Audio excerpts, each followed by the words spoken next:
Kalp bozukluğu var, ritim bozuk. O kadar güzel dostuz ki yolu kaybettik.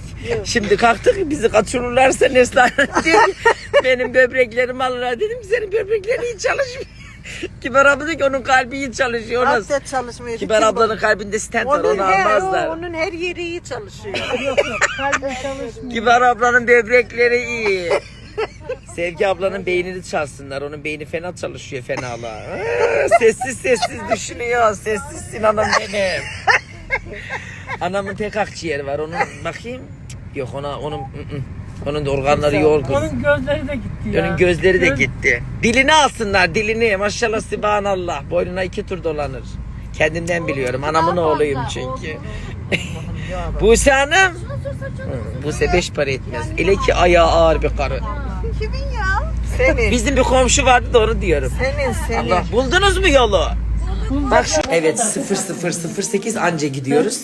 Demin dediniz ki Kadir Bey siz kime gittiniz? Hanımefendi benim annemin annesinin amcasının kızının kızı. Bana da soranlara bir açıklık getirilmiş oldu inşallah. Herkes diyor ki bu hanımefendi kim? Yine çok yakın akrabalarımdan bir tanesi biliyorsunuz ki. Köprüde geçerken kimle kıç kıça değdiysek hep akrabamız maşallah subhanallah.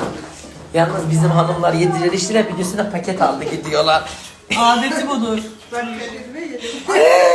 Poşeti de doldurdular. Çocuk 3 kilo biz yedik 5 kilo. Ha, aynen.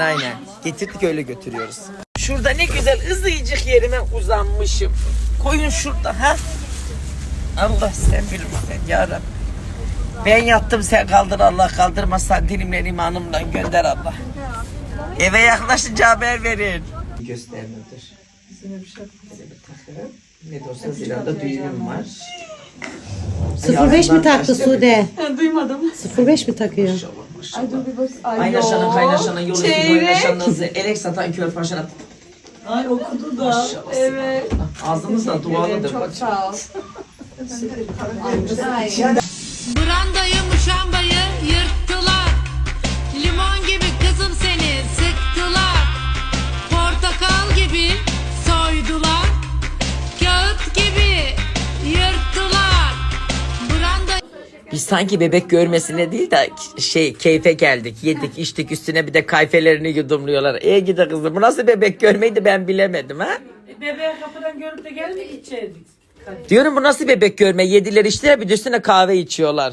Bebeğin hiç umrunda değiliz. İçeride bebek fosur yiyor. Müteahhitin karısı bir de bugün gündüz doğum gününe gitti. Doğum gününden geliyor buraya. Doğum gününe gidiyorsunuz Allah aşkına. Onların bir doğum günü ekibi var organizasyonu. Türkiye'de gelmiş geçmiş en iyi doğum günü organizasyonu. Bir zaman bakıyorum hep doğum günü. Bugün yine hangi kimin doğum gününden? Yaş pastası. İnşallah. Pasta keseyim mi? Kadir şey keselim mi? Yok çok yedik abla. Ay canımsın. Ama frambuazlıydı yiyebilirim. Aralıktan Ayda ablanın doğum günü mü geliyor? Hele bak koca papaz körüne kendine yer etmiş. Ay Nayden'in canım değil. Benim doğum günüme daha var 19 Mart. için 19 olsa- Mart 19 olsa Mart. şerbetli Kasım şey- 21'de de anamın doğum günü.